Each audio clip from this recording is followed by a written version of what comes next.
Vamos começar lembrando que Iluminismo é um período que acontece no século XVIII.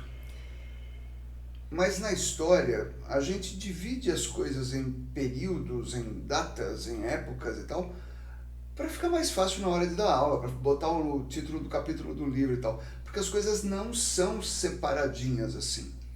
Na verdade, uma coisa puxa a outra desde que a nossa espécie surgiu há mais de 2 milhões de anos. Então, uma coisa vem puxando a outra no mundo inteiro. E vamos começar assim. Vamos pegar os antecedentes, o que nos deu o iluminismo. Olha, tivemos a Idade Média. Foi do século V ao século XV. Né? E pegou toda a Europa Ocidental. Sim, porque na África não teve Idade Média, na América não teve Idade Média, entendeu?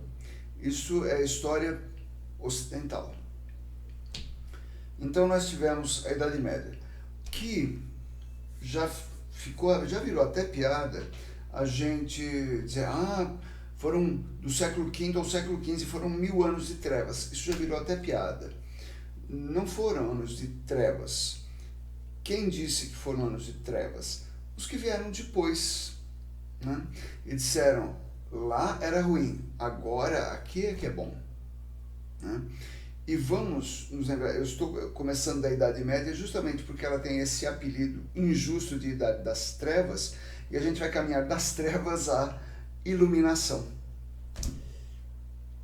Olha só, foi na Idade Média europeia, no século VII, que surgiu o Islã, né, o mundo muçulmano, que ele começa no ano 622, século VII. E do século VII até o século IX, mais ou menos, o Islã foi do zero, foi do seu minuto inicial ao controle de todo o Oriente Médio, o norte da África, e quando chegou no século XV, que marca para nós o fim da Idade Média, o mundo islâmico ia da Europa balcânica ali, de onde tem Bulgária, Grécia, passa por Iugoslávia, uma boa parte da Iugoslávia, passa por Turquia, o Oriente Médio propriamente dito, né, onde hoje é Síria, Líbano, Iraque, Irã, passa tudo isso, passa ali por Egito, o norte da África todo, né, Egito, Argélia, Tunísia, Líbia, Marrocos, entra de novo na Europa, pega Portugal e Espanha, vai até a fronteira da França. Então a Europa no século XV ia da França à Itália. Estou falando do Mediterrâneo.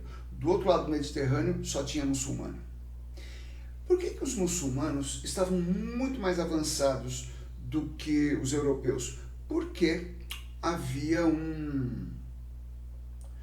uma coisinha que os europeus, por conta da Idade Média, que esteve nas mãos do cristianismo, uma coisinha chamada filosofia grega, filosofia romana. O mundo, a sabedoria greco-romana tinha sido rejeitada porque era coisa de pagãos. Então só o que bate com a Bíblia é bom, certo, justo, magnânimo e etc. Olha, os muçulmanos não tinham problema nenhum com isso, pegaram tudo que o mundo greco-romano desenvolveu com ciência e trouxeram para eles aquele conhecimento. Então, o mundo muçulmano era muito mais avançado que o mundo europeu. Né? Ao longo da Idade Média, o mundo europeu foi caminhando bem mais lentamente. Nós, europeus, nós do lado de cá do mar Mediterrâneo, tínhamos que encontrar uma saída para isso. E apareceu no século XIII um cidadão chamado Tomás, nascido na região de Aquino, ou Aquino, na Itália, que a gente chama hoje de São Tomás de Aquino. Um dos grandes filósofos, um dos maiores doutores da igreja. E este camarada conseguiu fazer uma junção entre a sabedoria, principalmente de Aristóteles, e o cristianismo. Porque ele se deu ao trabalho de ler as obras de Aristóteles e falou, gente, não tem nada fundamentalmente oposto à doutrina cristã. E nas poucas coisas em que há uma oposição, você pode dizer, ele era pagão. Mas em todo o resto, em que o pensamento aristotélico, a ciência, era corroborada pelo cristianismo, mas como um pagão fez isso? Inspiração divina. Pronto, estávamos salvos, estávamos com tudo explicado. Ali na Península Itálica não havia o país Itália. O país Itália surgiu em 1870. Tá? Havia ali naquela bota vários paizinhos. Gênova era um país independente, Florença era outro, Vêneto era outro, Nápoles era outro, Sicília era outro. E alguns desses paizinhos, como Florença, Veneza e tal, tinham um intenso comércio com a Ásia. Quando eu falo Ásia, é toda a Ásia, é da praia do Mediterrâneo até a praia do Mar da China, lá do outro lado da Ásia. E eles traziam coisas importantíssimas para a vida na Europa, como as famosas especiarias, né? Lembra, vai lá no supermercado, você vê na prateleira de temperos, tem cravo da Índia, canela da China. Por que tem esse nome? Porque o cravo vinha da Índia, a canela vinha da China. Eles gostavam muito de tempero? Não, eles gostavam de conservantes, porque estas especiarias conservavam a comida. Você vai no supermercado hoje, vai lá no balcão de frios, tem salame. E você encontra salame tipo italiano. Vai na Itália, cada micro-região italiana tem a sua receita de salame e jura que é a melhor da Itália. E briga pela sua receita de salame. Salame é o quê? Carne temperada e conservada para durar os meses de inverno. Era uma questão de sobrevivência, não existia geladeira. Esses paizinhos itálicos que desenvolviam esse comércio foram ficando riquíssimos, né? Porque esse comércio vai se estabelecer já no último terço da Idade Média, séculos 11, 12, 13, por aí. O dinheiro foi entrando. E aí, quando você não está pensando na próxima refeição, meu Deus, o que eu vou comer hoje? Você pode fazer aquilo que gregos faziam, que romanos faziam, porque eles tinham uma economia que lhes permitia tempo livre para pensar. Então, vai aparecer ali naqueles paizinhos, principalmente na Toscana, capital Florença, ou Firenze. Ali vai aparecer Petrarca, Dante, Maquiavel, escritores, pensadores, poetas, filósofos, e vão se preocupar com o ser humano. O nome disso é humanismo, vai aparecer lá pelo século XIV. Como a gente confunde muito as datas, eu falei, Tomás de Aquino é século XIII, isso quer dizer os anos 1201 a 1300. Século XIV, de 1301 a 1400. No século XV, ali pela segunda metade do século XV, os muçulmanos tomaram o último reino cristão do Oriente Médio, que era Constantinopla, que hoje fica na Turquia. Quando eles fizeram isso, eles fecharam da Bulgária, Iugoslávia, Sérvia, etc., dali até Espanha, era tudo muçulmano, cristão não passa mais por aqui. Mas esses comerciantes italianos não se apertaram. Chegaram ali na praia do Mediterrâneo e falaram para os mercadores muçulmanos: aí, ô, meu amigo da toalha na cabeça, quanto você quer nessa pimenta aí? Quanto você quer nesse cravo? Quanto você quer na noz moscada? Continuaram fazendo comércio. Como só eles tinham o monopólio, eles vendiam pelo preço que queriam para uma Europa que necessitava desses produtos desesperadamente, e o dinheiro começou a entrar de caminhão. Eles já não contavam mais a nota, eles contavam por quilo. Eu estou muito sossegado, eu quero fazer um retrato da minha senhora, eu não vou mais chamar o Zé das Tintas que mora na rua de trás. Eu vou contratar Rafael.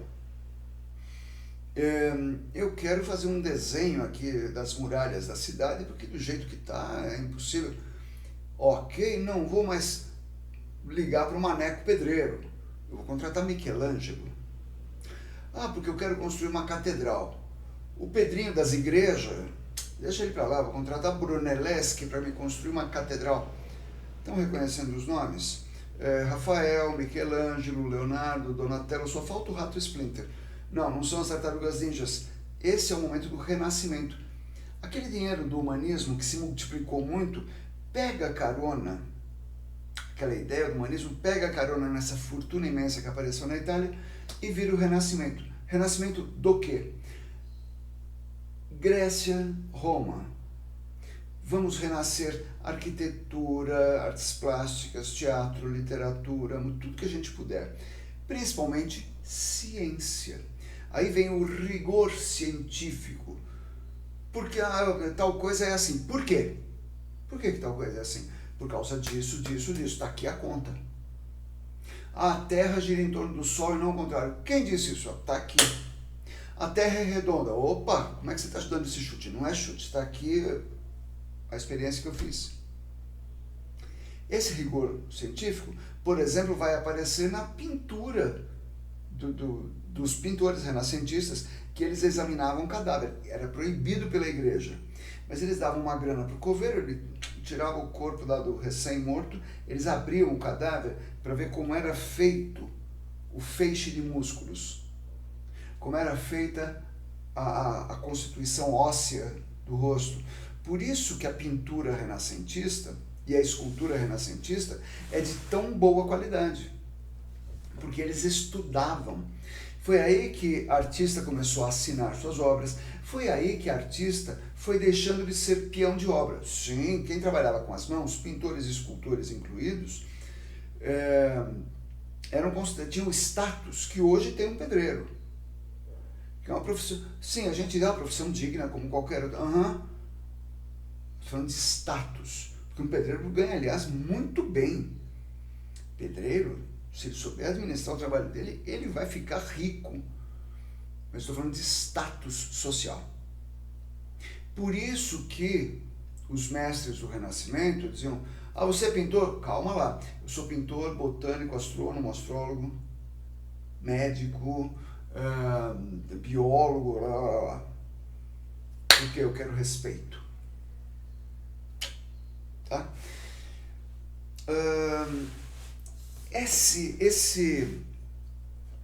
Esse pensamento que vem lá de Grécia e Roma, pensamento científico, e agora nós já fomos liberados por São Tomás de Aquino. Está vendo como as coisas se encadeiam? Grécia e Roma tinham uma economia que lhes permitia tempo para pensar. Pensaram em produzir uma obra. Veio o cristianismo e falou: não nos interessa, está proibido, não vou usar isso daí. Os muçulmanos usaram. Eles pegaram o negócio que a gente tinha, vamos pegar de volta. Mas como é que a gente vai justificar? Um gênio como São Tomás de Aquino fala: deixa comigo. Escreve lá seus tratados, comentários da obra de Aristóteles, Suma Teológica e tal, e fala: tá aqui, gente, pode usar sem susto. Ufa, podemos usar de novo. O dinheiro entrando, vamos nos preocupar de novo com o ser humano? Vem o humanismo. O humanismo, entrou dinheiro a rodo agora a gente vai pegar tudo que tinha de bom em Grécia e Roma e renascer. Renascimento, séculos XV e XVI. Esse renascimento, que não é só das artes, é também das ciências, vai ter uma cara nova a partir do século, pegando o século XVI, isso vai até o século XVIII, é a Revolução Científica. Muitos nomes que começaram a aparecer no Renascimento acabaram se destacando nessa Revolução Científica. É aí que você vai encontrar Copérnico, é aí que você vai encontrar Isaac Newton, Kepler, etc, etc. Essa Revolução Científica vai fazer com que a ciência entre na ordem do dia. Até porque na metade do século XV, voltei para o século XV, porque as coisas não são compartimentadas. Teve um cara lá na Alemanha que pegou uma ideia que já existia e deu o formato necessário para ela. Qual é a ideia? A prensa. A prensa. Para imprimir, ler, para ter tudo manuscrito. Foi Johannes Gutenberg. Que ele pegou, os chineses faziam isso. Eram os incunábulos. O cara pega um pedaço de madeira, esculpe um daqueles ideogramas chineses, passa a tinta, estica a folha de papel, opa, ok. Pega outro, esculpe o ideograma, passa a tinta, outro.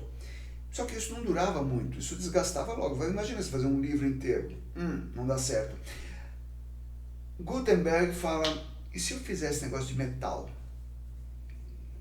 Mas é um carimbinho de mão, letra por letra. Eu vou inventar um negócio, e aí ele inventa uma plataforma, bota todas as letras lá até formar uma página, lambuza de tinta, põe uma folha de papel em cima, prensa e pronto. Isso é metade do século XV. Até então você pega assim, a Universidade de Cambridge, que existia já fazia séculos, a biblioteca da Universidade de Cambridge não tinha 10 volumes. A biblioteca de uma das mais importantes universidades medievais não tinha 10 volumes. Com Gutenberg, começa-se a imprimir muita coisa. Tipo, eu fiz uma página, cara, eu faço 1000 volumes. Por isso que o protestantismo deu certo. Porque aconteceu na Alemanha, que também não existia. A Alemanha, igual a Itália, era um monte de paizinhos e só foi virar país em 1871, mais ou menos. E aqueles paizinhos, o Martinho Lutero, que era um monge agostiniano católico, era o bispo da cidade e tal, ele falou, eu não concordo, botou lá o seu protesto na porta da igreja, escrito à mão. Um cara olhou aquilo e falou, rapaz, isso aqui vai dar um maior samba. Copiou, imprimiu e em um mês as principais cidades europeias já tinham um panfleto com o protesto do Lutero. Daí veio o protestantismo. 1517 foi outubro, dia 31 de outubro de 1517, quando ele pregou o negócio na porta da igreja. Antes do Natal de 1517, o protestantismo já estava funcionando na Europa, porque tinha prensa. Então, ideias religiosas, científicas, filosóficas, éticas, morais, não sei o quê, o cara escreve, imprime e espalha. Ora, chegou um livro em alemão às minhas mãos, mas eu sou francês, é só traduzir. Traduziu, imprime e distribui. É aí que vai começar a ser levada a sério a educação. Porque agora dá. Agora dá. E burguês tem dinheiro, mas não tem berço. Como é que eu faço para ser uma pessoa respeitada? Porque nobre não dá importância para dinheiro. Como é que eu faço para ter meu nome, né, lembrado e tal? Estudo, intelecto, e para isso eu posso pagar. Aí o filho do burguês começa a ir para a universidade. Percebe? Aí esta revolução científica vai se constituir num momento que em francês vai se chamar Lumières, em alemão Aufklärung, em inglês Enlightenment, em espanhol Ilustración e em português e em italiano Iluminismo. Tá? O século das luzes, que é o século XVIII, que pega lá Grécia e Roma, pega humanismo, pega São Tomás de Aquino, pega a Revolução Científica, pega o Renascimento, junta tudo isso e fala, a ciência veio para ficar. Lá no Renascimento eles falaram, então, se a gente for ficar olhando, vendo Deus em todo lugar, isso vai atrasar o nosso lado. Como é que a gente faz para ter Deus aqui, para não ser herege, porque a fogueira está aí para isso mesmo. Como é que a gente faz para... Porra, vamos colocar o homem no centro de tudo. O humanismo já tinha dado essa dica. O Renascimento pega e tira o teocentrismo, tira Deus do centro de tudo. São hereges? Não, são sofisticados. E tem uma explicação ótima. No centro de tudo eu vou colocar o homem. A melhor, a maior, a última grande criação de Deus. Sai o teocentrismo entre o antropocentrismo, o homem no centro de tudo. Daí a ciência deslancha. Daí a revolução científica pode se desenvolver à vontade, aí o iluminismo pode se desenvolver à vontade. E é nesse iluminismo que vai ter uma frase de Kant, Immanuel Kant, em latim. Não é uma frase, são duas palavras. Sapere aude, ouse saber. Por quê? Kant é o cara que vai explicar o iluminismo. O iluminismo, você quer saber o que é? Iluminismo é um ser humano adulto aceitar andar sem ser conduzido pela mão de alguém. Quem faz isso é criança. Homem, adulto, anda pela própria cabeça. Daí ele aceita a nova ciência, porque ele está vendo a ciência funcionar. Com isso, a economia vai dar graças a Deus. Por quê? Porque esta ciência vai produzir tecnologia, não é produzir continha bonita. Olha o céu, a terra, a lei da gravitação, as leis de Newton, é lindo, maravilhoso. Então, e na prática, meu irmão? Na prática, aqui, ó, eu estava olhando aqui uma chaleira no fogo e o vapor levantava a tampa da chaleira. Se eu puser bastante vapor no lugar, comprimir, ele não move uma coisa maior? Motor a vapor. Né? Watts, Fulton, Jean-Jacques Jacquard é o cara que vai criar um tipo de tear. Aliás, existe um tecido chamado Jacquard, em homenagem a Jean-Jacques Jacquard, que ele fala, pô, por que eu vou pegar um cara que transforma um fio de algodão em tecido e ele consegue fazer para fazer 1 metro quadrado de tecido ele demora 1 semana. Mas se eu transformar o serviço dele numa máquina, uma pessoa vai produzir 10 metros de tecido por dia. Aí aquela pessoa, lá desde a Idade Média, as pessoas tinham uma roupa. Uma roupa. É a roupa de dormir, é a roupa de sair, é a roupa de ficar, é a roupa para tudo. Uma roupa. Porque o tecido é caríssimo. O preço cai. As pessoas vão começar a escolher roupas. Na corte francesa de Luís XIV, de Luís XV, eles vão escolher, tem uma roupa para o passeio, tem uma roupa para o jantar, tem uma roupa para o baile, tem uma roupa para a caçada, tem uma roupa para o piquenique, tem uma roupa para cada coisa. Com um tecido diferente, um modelo diferente, etc. Tem um talher para peixe, um talher para carne, um talher para massa, um copo para água, um copo para vinho branco, um copo para vinho tinto. Tem perfume para segunda-feira, para terça-feira, para quarta-feira, para quinta-feira. Quem é que está pagando por tudo isso? Os nobres utilizam, eles encomendam e utilizam. Quem fabrica? Quem vai buscar no outro lado do mundo? A burguesia. A burguesia está crescendo. Revolução Industrial deixa a burguesia na crista da onda. A burguesia diz, pô, como é esse negócio que eu tenho todo o dinheiro do Estado, da sociedade, mas eu não tenho poder. E em qualquer relacionamento, sejam 2 amigos, seja de um país inteiro, quem paga a conta manda. Se eu disser, né, eu convido minha amiga Adrica, aliás, estou convidando agora, já está convidada, para a gente tomar um café, e na hora da conta eu digo, não, você não vai pagar nada, quem vai pagar sou eu. É uma extrema gentileza, não é? É, mas eu estou dando uma ordem para ela. Com toda a delicadeza do mundo, mas é uma ordem. Hoje você não paga, quem paga sou eu. Estou determinando isso. Por quê? Porque eu posso. Porque eu tenho dinheiro. Né? Lá na França, A burguesia percebeu isso. Na Inglaterra, a burguesia percebeu isso. E nos vários países, isso foi se ajeitando.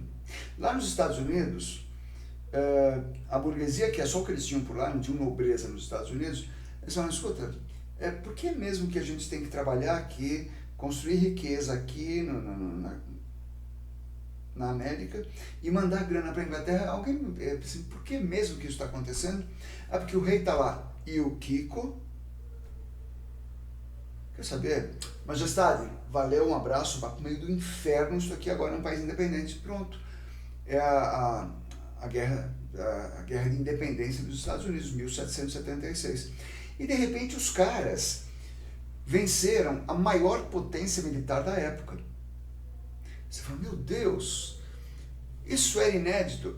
Isso era inédito até então. O gozado é que depois, quando os Estados Unidos, notinha de rodapé, quando os Estados Unidos eram a maior potência militar do planeta, nos anos 60, 70, teve um paizinho onde o pessoal comia paçoca de arroz que venceu a maior potência militar do planeta, que era o Vietnã.